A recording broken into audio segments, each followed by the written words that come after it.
I've been gone for a bit playing other games and reflecting on a bit of the scene-wide burnout I'm seeing at the moment, which will eventually be a video itself. Let's talk about redemption brackets. Some will call them amateur brackets, and I'm sure there's other names I'm just not aware of. They're pretty fantastic, a great way to maintain engagement for those of us who are not as good at the video game. Picture this, you've signed up for a big regional or monthly, you've put all this prep and hard work in, and O2. Yeah, you know what, I didn't even like Smash anyway. But wait, there's another event for you, the redemption bracket. It's another chance to prove yourself. How incredible. So that's the mission today. We're going to talk about this cool bracket for those of us less fortunate and all the parts about it we love. Let's go. Typical RevSav video means a typical explanation like you're in a classroom. So listen up. Put simply, an amateur bracket is another bracket for anyone who doesn't make it deep into the main bracket. This can be as far in as top 12 or as early as those who go O2. However, most events will have it if they have a pool phase of their bracket. It gives players who don't do fantastic a second chance to perform. It really is a game changer at bigger events where getting games prior to bracket is so hard, or you just rock up late to bracket. I don't know. Then you head into pools and get jumped, and suddenly you're out. Feels bad, right?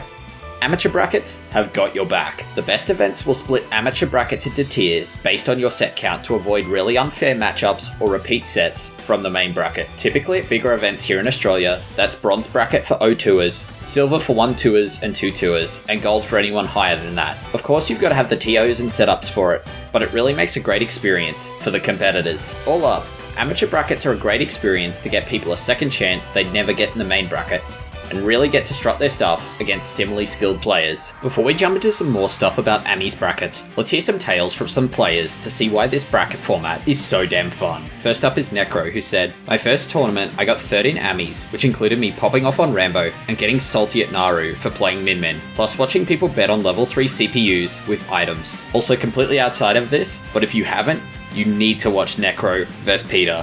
Probably one of the funniest sets I have ever seen. Taipen said, "My brother, who was the worst at Smash Ultimate, got to Grands by gentlemaning everyone to Guilty Gear Strive and destroying everyone until he ran into me, which I declined, and won my first Amis. What makes it better is that I lost to Jay before Grands, but then he DQ'd and I took his place." Widoshin said, "I went 0-2 at BAM and ended up 5th out of 45 in Amis. I had to fight 3 wolves in a row, and if I had beaten the 3rd wolf, I would have had to play the 2nd wolf again." Joxic said, "I love Ami since it puts less pressure on me, and it can bring out some real fun moments with friends. My personal favourite was winning an Ami's bracket with a Mario Kart steering wheel one of my mates brought in.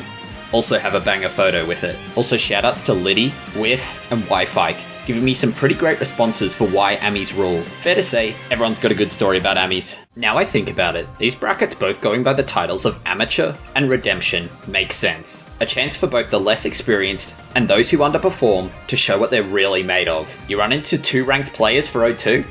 Well, here's a bracket full of O2ers who now all want to bounce back. I think as a whole, it is a bracket which teaches one of Smash's most relevant skills: resilience. It's a big chance to show the lower level of the scene that you can be a powerhouse and carve your way through a bracket. Nothing beats the feeling of a good Amis run. While this is less applicable to everyone, nothing's more fun than deviating from the standard format of comp in the bracket. Want to cut loose with your pocket DK or Ganon? Go for it. Random dittos? Sure. Items on? If they're down, anything you want really. As the main bracket stretches on as a test of endurance and capabilities, Ami's bracket at times can become a madhouse that's just all about fun, where the goofy meshes with the stories of players seizing a run. So I've talked about this bracket format being a fantastic experience for player retention, a chance to make a run in a different way, and just a way to have a lot of fun when the main bracket was the opposite of that. I'd really like to see bigger scale events embrace the format. Here in Australia, we're fantastic for offering Amis brackets at weeklies, monthlies, Arcadians, and majors, and I think we're all the better for it. But really, where are the Amis and Redemption brackets at some big overseas events? It really concerns me when people speak like this about the format. There's something that good tournaments do too, like Shine. Shoutouts to Matt.Zeb. That's like a way throwback melee name. He's the man.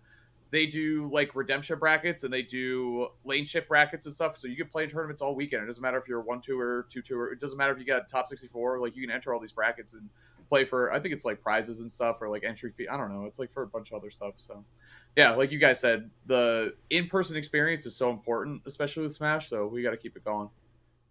It really seems to me that people see this format as a variation from the status quo, rather than the norm. There's a lot of benefits at an event to running an amateur or redemption bracket on day 2 or 3 of your event. Ultimately, you can run a ladder as a substitute, but while it has its purpose, it is essentially matchmaking with lower stakes than a double elimination bracket. If you're finding too many attendees doing nothing on day 2 and beyond at your events, give them a little incentive to get on the sticks again and show what they couldn't in the main bracket. If you have the staff to run it and the setups for it, get some tiered amateur brackets going and see some local heroes and some unknown faces get their claim to fame. I love the storylines from a regional or major as much as the next stat-obsessed nutjob, but what I love more are the tales of an O-Tour turning a bad Saturday at the event into a redemption story on the Sunday. We play around with side brackets a lot at majors, but honestly, this is the missing link for so many big events. Give your 3 tours and below something to do, but more importantly, a reason to keep trying. The amateur and redemption brackets are a novel concept. It's a fantastic way to give the less fortunate competitors a reason to try after bowing out of the main bracket, and more importantly, gives them a way to connect with those they'll compete alongside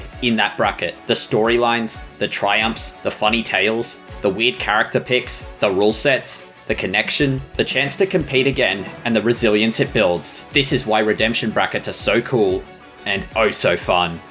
Thanks for watching, I'll see you next time.